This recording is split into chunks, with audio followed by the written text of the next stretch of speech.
예, 안녕하세요. 공부 휴식 정보원 채널 타스입니다. 오늘은 제목으로 개념 암기하는 법이라는 주제로 이야기를 해보겠습니다. 제가 자주 실천하는 암기법인데 당장 성적을 올리는 방법이라기보다는 고득점을 하기 위한 발판을 마련하는 방법 정도라고 생각하시면 되겠습니다. 이 영상에서 말하는 개념 암기라는 것은 어떤 개념이 주어지면 대략적으로라도 여러분의 언어로 설명할 수 있는 것을 뜻합니다. 예를 들어 입금이라는 단어가 주어지면 법인세법상 수익과 비슷한 것이라고 대답은 할 수 있는 수준을 말합니다. 당연히 이렇게 설명하면 정확하진 않습니다. 그래도 그냥 어렴풋하게 정리를 하는 것보다는 낫습니다. 물론 더 적절한 암기 수준은 책에 있는 의미 그대로 암기를 하는 것입니다. 어찌됐건 이 개념 암기는 여러분이 어느 정도 고득점을 하기 위해서 필수라고 보시면 됩니다. 이런 개념 암기 없이 그냥 문제만 풀면서 공부하시면 결국 결정적인 수준으로 성적을 올리기는 힘듭니다.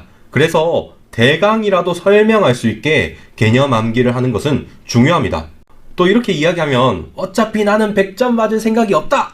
그런 완벽주의적인 사고는 버려야 한다. 잘난 척하지 마라. 건방진 똥보야. 이렇게 말씀하실 수도 있습니다. 물론 농담이고 이 정도까지 말씀하진 않겠지만 절대로 죽어도 설명할 정도까지는 외우지 않겠다고 말씀하시는 분들을 종종 봤습니다. 아니면 말로는 외우겠다고 해놓고 공부해도 성적이 안 오른다고 하시는 분들도 많이 봤고요. 당연히 말로는 외우겠다고 했지만 실제로는 안 외우신 거죠. 제가 개념을 설명할 수 있게 안 외우시면 고득점 할 수 없다고 했습니다. 그런데 이 고득점이라는 것은 그냥 문제만 단순 반복해서 얻을 수 없는 점수라는 의미로 사용한 표현입니다. 이리저리 어렵게 말했는데 쉽게 말하자면 개념 설명도 못하면서 합격을 바라는 것은 힘들다는 의미입니다. 자, 그러면 개념 암기가 중요하다는 것은 이해하셨을 테니 제목을 이용해서 개념 암기를 하는 방법이 무엇인지 지금 설명드리도록 하겠습니다. 여러분이 어떤 이론을 보시게 되면 이론의 제목이 있을 겁니다. 그런데 그 이름을 보면 구체적으로 그 개념이 무엇인지 설명할 수 있는 것이 목표입니다. 그런데 개념 제목 자체에 그 개념의 의미가 내포되어 있는 경우가 꽤 있습니다. 예를 들어서 차입원가라고 하겠습니다. 그러면 차입을 했는데 원가가 된 것이라는 의미입니다. 차입을 하면 이자 같은 비용이 생길 거고 이런 비용도 자산 취득 과정에서 발생한 것이라면 취득 원가에 반영을 해줘야 합니다. 그러면 이제 자산을 취득 건설 등을 하기 위해 자금을 차입하면 그로 인해 이자 비용 같은 지출이 발생하는데 그 중에서 원가에 반영되어야 하는 것 정도로 설명할 수 있습니다. 물론 이것도 아주 정확한 설명은 아닙니다. 하지만 중요한 포인트는 제목만 제대로 분석해도 해당 개념을 설명하는데 상당히 편하다는 뜻입니다. 제목을 보실 때 질문을 해볼 수 있으면 더 좋습니다. 예를 들어서 초과 부담이라는 경제학 개념이 있습니다. 그러면 뭔가 사회 전체적으로 부담이 생긴 거긴 한데 어떤 것을 초과했다, 넘어섰다는 의미입니다. 그러면 도대체 무엇을 초과했냐고 생각해 볼 수 있습니다. 정부가 완전 경쟁 시장에 개입을 하면 효율성이 깨지게 되고 누군가는 이득을 얻고 누군가는 부담을 지게 됩니다. 그런데 누군가 이득을 얻는 것을 넘어설 만큼 누군가의 손실이 크다면 그만큼은 시장 충격이나 시장 개입으로 인해서 발생한 사회 전체적인 손실 또는 비효율성이라고 볼 수 있습니다. 이걸 초과 부담이라고 합니다. 이런 부분은 왜 초과 부담이라고 이 개념을 부르는지 생각해보면 좀 더 깊게 이해할 수 있고 더 나아가 초과 부담이라는 개념을 더 쉽게 암기할 수 있게 해줍니다. 자, 그러면 이 개념 제목을 바탕으로 암기하는 것의 한계점에 대해서도 이야기하겠습니다. 제가 개념 제목을 보고 그 내용이 어떻게 내포되어 있는지 생각해 보라고 했고 가능하면 질문을 해보기도 하라고 했습니다.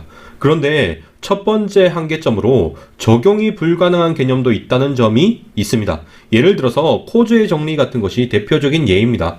이론 자체가 학자의 이름이다 보니 코즈의 정리라는 제목만 보고 그 내용이 무엇인지 떠올리는 게 만만치 않습니다. 게다가 개념 제목을 보고 내용을 떠올리더라도 결국 이 방식은 보조적인 수단이라는 한계점도 있습니다. 결국 진짜 정확한 개념을 암기하시려면 이론서를 보긴 봐야 한다는 것입니다. 제목만 보고 해당 개념의 내용에 대한 힌트를 얻을 수 없는 경우에는 조금 억지스럽더라도 제목을 보고 떠오르는 이미지를 이용해서 암기를 해보는 방법도 있습니다. 예를 들어 코즈의 정리란 것이 있습니다. 일정한 요건만 갖춰지면 권리가 명확하게 정해져 있을 때 자발적 협상을 통해서 외부성을 해결할 수 있다는 이론입니다. 코즈의 정리라는 단어를 보면 이런 내용을 떠올릴 수 있어야 합니다.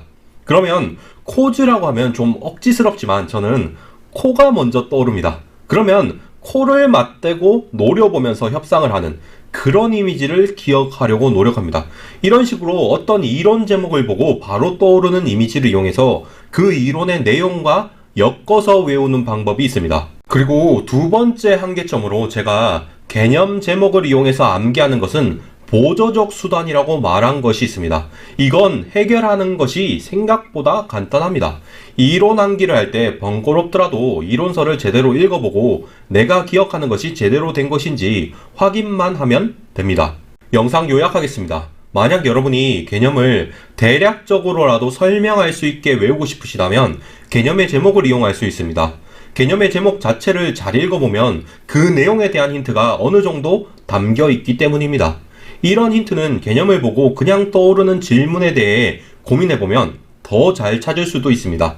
하지만 이런 방식 적용이 힘들 때도 있습니다. 만약 그런 경우에는 개념 제목만 보고 떠오르는 어떤 이미지와 그 내용을 결합해서 암기할 수도 있습니다.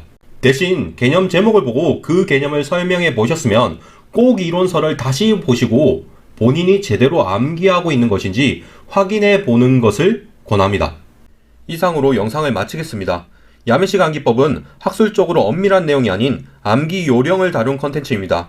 예비 합격자 여러분, 시청해 주셔서 감사합니다.